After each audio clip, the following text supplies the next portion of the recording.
बहादुरगढ़ में जितने घरों का नुकसान हुआ है टोटल, सबका सर्वे हम खुद अपना विपक्ष का करा रहे हैं और सबकी एप्लीकेशन लेके 19 की दिशा की मीटिंग में इसका हम सबका हल निकलवाएंगे जिनके घरों में नुकसान हुआ। तो 2 चीजें हमने अभी पानी का और ये वाली बात हुई है, बाकी तो जो चीजें आई हैं उनका रहेंगे अंदर तक बोला जहाँ तक पहुंचेंगे। भाई नंबर 2 भाई सारे हमारे आदमी खड़े हैं भाई यहाँ कई जो अपने जो है भाई ये सर्वे कराया गया कि घर कितने घरों में नुकसान हुआ है। मगर मैं एक चीज और भाई ये प्रशासन कराए भाई जो अपने आदमी है यहाँ पे हमारे विपक्ष से जुड़े हुए सरकार कराएगी विपक्ष से जुड़े हुए कांग्रेस पार्टी के जितने आदमी है भाई जो मेरी टीम के आदमी है हमारी टीम के आदमी है वो अलग से सर्वे करेंगे, अलग से सर्वे करते हुए इंडिया आदमी है ये कितना दिखाएंगे नहीं दिखाएंगे। जिसमें थोड़ा भी नुकसान हुआ है सारा सर्वे की लिस्ट ये भाई 19 तक हम कराएंगे सर्वे अलग से। उस मीटिंग में जो मीटिंग रखी हुई है उसमें मैं पूरी लिस्ट लेके जाऊंगा इन घरों में नुकसान है वो सर्वे में एक घर में जिसमें नुकसान है उस घर का भाई एक घर में जिसमें नुकसान है उसकी एप्लीकेशन भी ले लो उस महिला से या उन घर के जो भी है जी आप लोग भी सर्वे में मदद करना वो सुनो विशाल जी आप हो बाकी जो सारे यहाँ पे लोकल आदमी हैं वो आप लोग की जरूरत है। हाँ मतलब आप लोग लिखते हैं आप लोग लिख के आप सबसे एप्लीकेशन ले लो जितने भी घर नुकसान हुए मैं जितने भी घर हैं आज 19 तारीख की मीटिंग में उनको मैं मुआवजा दिलवाऊंगा आप एप्लीकेशन लेना आपकी ठीक है ये हिसाब इसमें 500 घर अफेक्टेड है तो इसमें आप देखते हैं और इनका क्या अपना अच्छा 19 वाली मीटिंग में साहब है कि एक सबको आदेश दे दो 19 वाली मीटिंग में पूरे झज्जर में कितने गांव में कितनी एकड़ जमीन खराब हुई है और कितने घर प्रभावित हुए ये आप सर्वे करा दो 19 से पहले ताकि उसमें हम ये कह सके भाई इतना नुकसान हुआ है उसमें गवर्नमेंट क्या दे रही है वो ठीक है हम उसको एडिशनल में हमें जो मांग करनी होगी विपक्ष की तरफ से मांग कर लेंगे कि भाई इतने घर प्रभावित हुए मतलब वो मगर वो रिजल्ट सर्वे का आ जाए 19 तक ठीक है पक्का हो जाए ना ये दीवार ये बार बार ट्रेन के साथ ये बार बार टूट डीसी साहब मैं छोटूराम नगर में हूँ बहादुरगढ़ में विवेकानंदा और छोटूराम नगर रेजिडेंशियल एरिया मुंगेश्वर ड्रेन के टूटने से ना ये 15 दिन से पानी बिल्कुल काला हो गया है सीवरेज का पानी इसमें मिक्सअप हो गया है मतलब बाढ़ का जो निकासी तो इसमें चलो जल निकासी के लिए तो आप जो प्रबंध करेंगे वो तो कर रहे होगे कि जल्दी से जल्दी पानी इसको निकालो कितना टाइम लगेगा डी साहब इसमें निकलने में यहाँ पे सारा पूरा अपना इलाका खड़ा है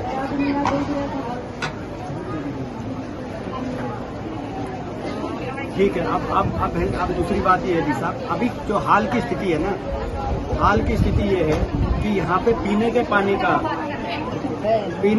का कोई भी इंतजाम नहीं क्योंकि पानी इतना दूषित हो गया तो जो मोटर से भी निकलता है काला पानी आ रहा है और बीमारी वगैरह तो ये चाहे 3 दिन लगे जैसे आप बता रहे हो चाहे 4 दिन लगे देखो एक तो युद्ध स्तर पे पानी आप निकलवाओगे डी साहब मगर वाटर टैंकर क्योंकि वाटर टैंकर के लिए हमारा एमपी कोटे से में भी वो है इसके वाटर टैंकर अरेंज करके डी साहब आज ही वाटर टैंकर इसमें आप लगवाओ एमपी कोटा जितना इसमें खर्चा है वो मैं एमपी कोटे से देने को तैयार हूँ वाटर टैंकर इसमें लगवाओ वाटर टैंकर को डी साहब ये मतलब ये इसको फर्स्ट प्रायोरिटी रखना क्योंकि ये जो 2-3-4 दिन है ना जी बिल्कुल मैंने खुद देखा मैं खड़े होकर ना मतलब लेडीज हैं सारी मतलब मैं आपको बताऊं मतलब कोई सारी लेडीज हैं पूरे एक घरों की मतलब जेंट्स हो तो फिर भी आप ये सोचो कि बताने क्या मतलब मोटर से केवल और केवल काला पानी और स्मेलिंग पानी मतलब मैं तो खुद खड़ा होकर मेरे को तो शॉकिंग है तो चलो आप अपनी तरफ से प्रयास में लगे हो कि भाई ये जो है निकले पानी जल्दी से जल्दी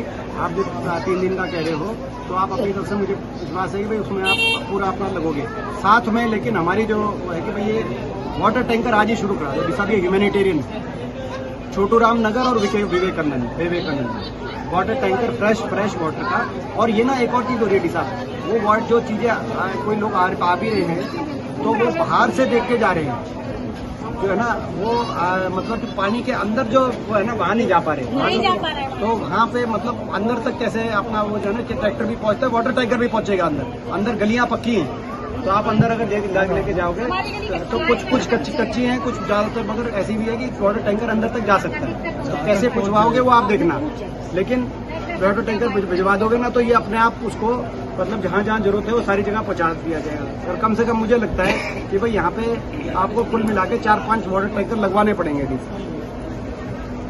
ठीक है, 4-5 वाटर टैंकर लगवाने पड़ेंगे। इसमें आपके पास जो वो आप और बाकी एमपी कोटा मीटर से बिल्कुल फ्री वो है। 19 को मीटिंग है ना, 19 वाली मीटिंग में आप ये एजेंडा रखना कि भाई इसमें कितना क्या किया और वाटर टैंकर आपने पहुंचाया। अच्छा, ये सर्वे घरों का सर्वे कराओगी साहब, जो घर टूट गई थी कहीं और कहीं सीलन कहीं करेड़, उन घरों का मुआवजे के लिए इलाका है, गिर भी गए, कई गिरे भी हैं, कई गिरे भी हैं। हाँ, तो और 500 घर अफेक्टेड है यहाँ, 500 मतलब कोई 350 भी बता रहा है, लेकिन कहीं उन्होंने 500 तक भी बता रहा है। चलो मैं इसमें वही नहीं बोलेगी, ये समझ में आ जाए, एक बोलेगी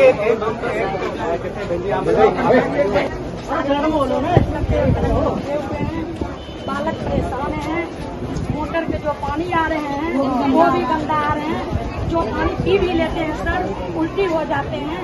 एक बच्चे को परसों में बिस्कुट देने गए सर, मैं गरीब तो वो बच्चे ने एक ही बारी में 3-3 को बिस्कुट मुंह में ले रहे थे सर। उसको देख करके मेरे को रोना हो गया कि ऐसे जगह रह करके हम लोग कुछ नहीं कर सकते हैं। जितनी लोग आते हैं सर वीडियो बना कर जाते हैं और कोई पानी में घुस के देखा नहीं कि किसके घर में चूल्हा जरा और कोई रोटी खाए या नहीं खाए, इसके लिए कोई उपाय नहीं है सर। उससे भी छूटा एक मेरे चाचा जी हैं, वो बांध के तोड़ दिए हैं। आज 2 दिन से वो पानी सीधे कॉलोनी का अंदर पीने के पानी के लिए कोई व्यवस्था नहीं है, कोई व्यवस्था नहीं जी नहीं, कोई व्यवस्था नहीं। एक बार भाई क्या कहते हैं, एक बार डीसी दफ्तर से बात कराओ, पीने के पानी की कोई सरकारी तो व्यवस्था नहीं है। एक बार मेरी डीसी दफ्तर से बात कराओ भाई।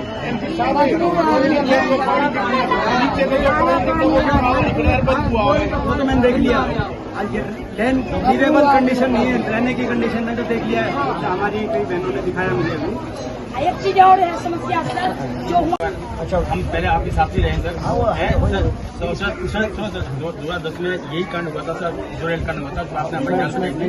लेकिन सर मैं आपसे ये कहना चाहता हूँ कि आप पहली बार आए और आपने पहली बार मांग रहे हैं सर, हमारे छोटे होने के लिए कुछ आप चाहे 10 रुपया देके जाओ सर, लेकिन आज से लिख मैं जो कह रहा हूँ उस चीज में लो जहाँ एंटी को कैसे लग सकता है, जैसे अगर जैसे टाई टैंकर दे सकते हैं सर, आप वही कर दो, बाकी जो जैसा होगा ना, जो एज ए रूल होगा वही करा जाएगा, इसमें अनवांटेड नहीं होगा। ठीक आप इसे ग्रांट कर दीजिए। ठीक है भाई। ये छोटूराम नगर में मैं अपने एमपी कोटे से जो है यहाँ पे भाई जो भी अपना इनका, मगर एमपी कोटे में जहाँ पे नियम से लग सके जी, तो जो है क्योंकि जो सामग्री का वितरण है उसमें काबू होता है, वो तो सरकारी तरफ से होता है सामग्री। तो यहाँ पे तो विकास कार्य हो, पानी का टैंकर हो, जो भी ये लोकल बनाएंगे उसकी योजना कैसे क्या होगा, मगर मैं अपने एमपी कोटे से 10 लाख की अपनी यहाँ पे घोषणा अपना करता हूँ छोटूराम नगर में, ताकि ये उसका बनाने का कार्य करें और बाकी जगह भी कराएंगे, ये सेम टू सेम बाकी जगह भी कराएंगे जहाँ भी होगा।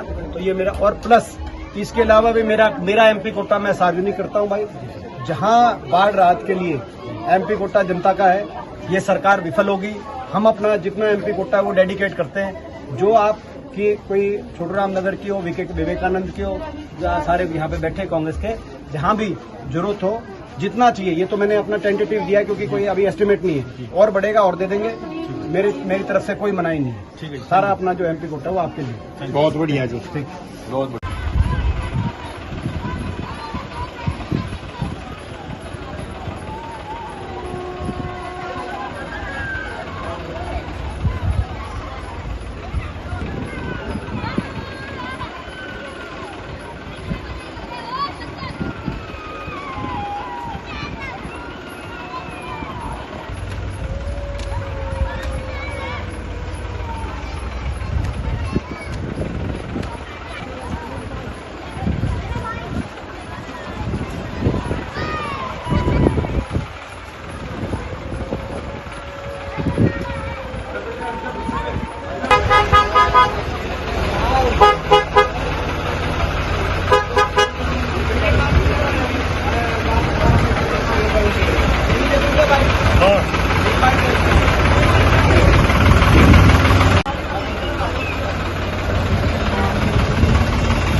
चलो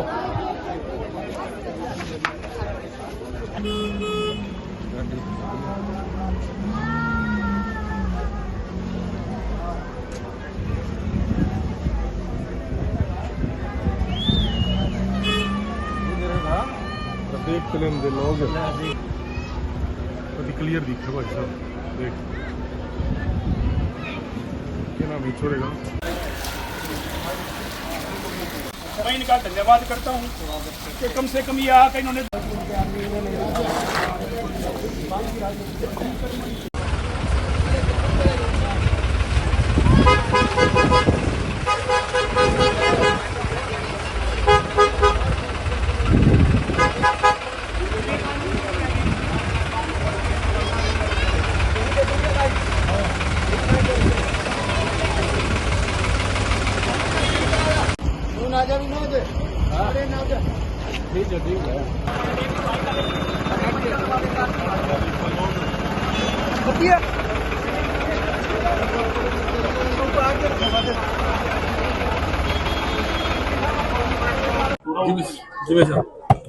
देखिए, आज ये हम छोटूराम नगर भादुगढ़ के अंदर आज आप सब यहाँ पहुंचे हैं और यहाँ पे जल भराव और बाढ़ की स्थिति का निरीक्षण करने के लिए हम यहाँ पे आए हैं।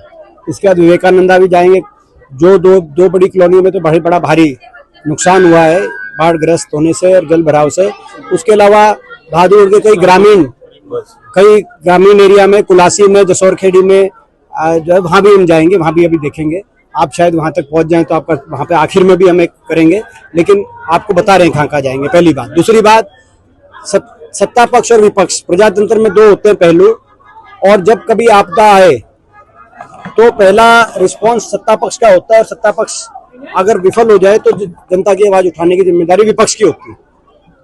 यहाँ ये प्राकृतिक आपदा ना होकर हरियाणा के अंदर तो ये प्रशासनिक आपदा है। पूरी तरीके से सत्ता पक्ष की तरफ से कोई, सरकार की तरफ से कोई तैयारी नहीं की गई। हाँ, एक करके सारी कोई तैयारी नहीं की गई। पहली तो बात होती है तैयारी। पहला साल है जिसमें मुख्यमंत्री, जो हमारे मुख्यमंत्री बिल्कुल विफल मुख्यमंत्री साबित हो गए, उनकी दौर कहीं और से चलती है। उन्होंने फ्लड कंट्रोल बोर्ड की बैठक ही नहीं ली। हरियाणा में पहली बार हुई नहीं तो फ्लड कंट्रोल बोर्ड की बैठक होती है, समय से तैयारियां की जाती है, ड्रेनों की सफाई होती है, जहां एम्बैंकमेंट की जरूरत होती है वहां पे ड्रेनों की जो है अपना एम्बैंकमेंट होते हैं, किनारे मजबूत करने का नाम एम्बैंकमेंट वो कहते हैं इंग्लिश में, तो वहां पे तैयारी की। तो सारी चीजें होती है इस फ्लड कंट्रोल में। इस साल कोई फ्लड कंट्रोल बोर्ड की बैठक नहीं की गई। ड्रेनों की, नदियों की कोई सफाई नहीं की गई, जो हमारी सीजनल नदियां थी, ड्रेन थी। और हमारे यहाँ कोई ऐसी प्राकृतिक आपदा नहीं थी जितनी बड़ी प्रशासनिक आपदा की वजह से आज हरियाणा में बाढ़ की स्थिति आ गई। दूसरी बात, बाढ़ की स्थिति आने के बाद दूसरा पहलू होता है प्रशासन की विफलता से आई हो, चाहे प्रशासन मदद करे, पैकेज की घोषणा करे। पंजाब में हो गया, हिमाचल में हो गया, राजस्थान में हो गया, दिल्ली में हो गया, उत्तराखंड में हो गया। हरियाणा में विशेष पैकेज की कोई घोषणा ही नहीं की गई, ना केंद्र सरकार की तरफ से, ना प्रदेश सरकार की तरफ। प्रदेश सरकार की तरफ से भी नहीं की गई। कल प्रधानमंत्री जी ने भी जो सेंटर लेवल से करी है उसमें भी हरियाणा का जिक्र नहीं आया। आज आप देखो कितनी विडंबना है। एक तरफ पंजाब में प्रति एकड़ 20,000 मिनिमम मुआवजा मिल रहा है, उससे ज्यादा 20,000 प्रदेश सरकार देगी, बाकी सेंटर से जितनी। हरियाणा में कैप लगा दिया 7,000 से लेकर और 15,000, जबकि उत्पादन किसान दोनों जगह के बराबर करता है, जहां पे किसान की खेती की जमीन का हुआ। हरियाणा में कहीं जो घरों का नुकसान हुआ है, गरीब आदमी के घर इसमें सबसे ज्यादा प्रभावित है, चाहे गांव में हो चाहे शहरों की कॉलोनियों में हो। घरों को लेकर कोई बड़ी घोषणा पैकेज की, भाई जिसके घर में नुकसान हुआ है, किसके तरेड़ आई है, किसके सीलन आई है, इतना दिया जाएगा। सर्वे करके तुरंत हमारी मांग है कि घरों को नुकसान दिया जाए। और छोटा दुकानदार भी, आप यहाँ पे अगर दुकानदार मार्केट में आप जाते हुए पूछ के जाना, छोटा दुकानदार भी पिछले 10 दिन से और 15 दिन से उनकी भी बिक्री बिल्कुल ना के बराबर। तो दुकानदार का भी नुकसान हो का पूर्ति की जाए, घरों के नुकसान की पूर्ति की जाए, किसान की जहाँ फसल खराब हुई है वहां भी मिनिमम हमारी मांग है 60,000 से 70,000 रुपए एकड़, क्योंकि 1 लाख तक का भी नुकसान हुआ है। क्योंकि यहाँ ऐसे भी गांव हैं जिसमें ये फसल नहीं, अगली फसल की भी कोई उम्मीद नहीं की जा सकती। तो सरकार अति असंवेदनशील सरकार साबित होगी। मुख्यमंत्री जी केवल हंस के सारी टाल कर देते हैं, गुप्त दौरे कर रहे हैं मुख्यमंत्री। मेरा ये आरोप है। नायब सैनी जी ने 1-2 जगह जहां बाढ़ देखी हरियाणा में, जैसे हासी आए थे और प्रशासन को भी नहीं बताया कौन से गांव में। प्रशासन ने आखिर में एक गांव में जो चले जाते हैं, बाद में एक सोशल मीडिया पे फोटो आते हैं, इस गांव में होकर चले गए, क्योंकि उनको डर है कि अगर वो जनता के बीच में जाएंगे तो कितना बड़ा आक्रोश जनता का सामना करना पड़ेगा। मैं अब भादुड़ की बताऊं आपको, यहाँ पर आप देखो 1 मिनट में कितने हजारों की पब्लिक इकट्ठी होगी 1 मिनट में, आते ही हमारे पास 5-10 मिनट से ज्यादा नहीं। और अंदर लेडीज ने बताया कि जो प्रशासन की तरफ से मदद करने के लिए आए वो केवल सूखे में यहाँ पे खड़े होके बांट के चले गए, जो अंदर नहीं गया जी। जो प्रशासन की तरफ से जो मदद बांटने के लिए, वैसे तो वो भी नाकाफी आया, मगर जो थोड़े बहुत कोई आया तो यहाँ पे बात करके मतलब, और अंदर एक आदमी नहीं आया। जहां फ्लडग्रस्त एरिया है, या मुंगेश्वर ड्रेन के टूटने से हुआ है, यानी कि इम्बैंकमेंट अगर टाइम से हो जाती तो यहाँ पे हमारा कोई बाढ़ग्रस्त का होने का सवाल ही पैदा नहीं था। लेकिन लोगों को चिंता नहीं, ये केवल अपने सत्ता में मुग्ध लोग हैं, हंसने और जो है टिटोले लगा के अपना टाइम पास कर रहे हैं। लोगों का कोई इनको लेना देना नहीं है, साबित हो गया। प्रशासन को अभी तक का ही नहीं, मेरे ख्याल से सरकार से कोई आदेश ही नहीं, ना विशेष गिरदावरी सर्वे गांव के अंदर हो। गांव के अंदर कह रहे हैं जी क्षतिपूर्ति पोर्टल खोल के पहली सरकार है अपने दरवाजे बंद कर रही है। पोर्टल से क्या, पोर्टल के, अब एक बात बताओ आप, अभी तक फसलें सत्यापित भी नहीं हुई, फसलों का जो पोर्टल खोल रहे हैं फसलें सत्यापित भी नहीं हुई। और क्षतिपूर्ति पोर्टल स्पेशल गिरदावरी जब तक नहीं होगी जमीन पे जाकर, 1 मिनट में जब पराली की बात आती है, बोला जी सैटेलाइट की फोटो उतरवा ली, ये इन खेतों में फाइन लगाएंगे। अब ये पूरे के पूरे गांव डूबे में है। पूरे बहादुरगढ़ में तो कम गांव हैं, बाकी आप बेरी में आप देखें, बादली जज्जर की साइड, बहरोड तक पूरा अपना, तो रोहतक, आप सारे इलाके हरियाणा में देखे तो क्या सैटेलाइट से नहीं निकलवा सकते? कहाँ नुकसान हुआ है वहां पे अपना मुआवजा दिया जाए, हमारी मांग है। ये सरकार पूरी तरह विफल साबित हुई है, प्रशासन विफल और झज्जर प्रशासन बिल्कुल विफल साबित हुआ है। मैंने 19 तारीख की दिशा की मीटिंग, जिला विकास निगरानी समिति जिसका मैं चेयरमैन हूँ, उसकी मीटिंग मैंने 19 तारीख की रखी है। और उसी मीटिंग में एक एजेंडा रखा है कि भाई हर कॉलोनी, हर गांव में जल निकासी पूरी होने की क्या स्थिति है, सरकार अपडेट करे। कितने लोगों के घर प्रभावित हुए हैं वो सर्वे मेरे सामने उस मीटिंग में पेश किया जाए। कितने खेतों का नुकसान हुआ है, कितने एकड़ में, कहाँ कौन से गांव में, वो सारा ब्यौरा डीसी, आपके माध्यम से मैं कहना चाहता हूं, डीसी के माध्यम से वो ब्यौरा मेरे सामने दिशा मीटिंग में रखने का काम प्रशासन करे और कितनी मदद की जा रही है। अगर ये नहीं करते 19 तारीख को तो हमें सड़कों पे आके लोगों की लड़ाई लड़नी पड़ेगी, फिर हम खुद अपना सर्वे कराएंगे। अगर ये नहीं करेंगे 19 से सर्वे, और जो जिला निगरानी में बैठक होगी विकास की, उसमें मेरे सामने ये तथ्य नहीं रखे जाएंगे, तो मैं चेतावनी देता हूं सरकार को, 20 तारीख से हम सड़कों पे आएंगे, हम खुद सर्वे कराएंगे और फिर उन सर्वे करा के जहां जहां नुकसान हुआ है उनकी मदद के लिए विपक्ष की तरह सड़क से लेकर सदन तक लड़ाई लड़े। सर, आप कह रहे प्राकृतिक आपदा नहीं प्रशासनिक आपदा है, तो क्या प्रशासनिक अधिकारियों की जिम्मेदारी तय नहीं होनी चाहिए कि कौन जिम्मेदार है ड्रेनों की सफाई ना होने की? भाई यही तो बात हो रही है, जिम्मेदार प्रशासन, जिम्मेदार सरकार, और जो मुख्यमंत्री हैं वही जिम्मेदारी नहीं ले रहे, क्योंकि वो उनकी मानते हैं, सत्ता के सारे प्रशासन मानता है कि डोर दिल्ली में किसी और के पास है, तो वही उनको ही जिम्मेदार प्रशासन ही नहीं मान रहा कि मुख्यमंत्री जिम्मेदार है। वो सोचते हैं दिल्ली में कहीं और कोई बैठा है, उनके पास सत्ता की डोर है, वहां वो जिम्मेदार है। इसीलिए हरियाणा का ये जो पिछला 1 साल गया, वैसे तो 10 साल की सरकार में हरियाणा बड़ा नुकसान हुआ, कोई विकास का काम हुआ नहीं, विकास की पटरी से उतरा हरियाणा, लेकिन इस 1 साल के अंदर तो पूरी तरीके से ये विफल सरकार, सैनिक सरकार नायब सिंह जी की ये साबित हुई है और आज लोगों को भुगतना पड़ रहा है।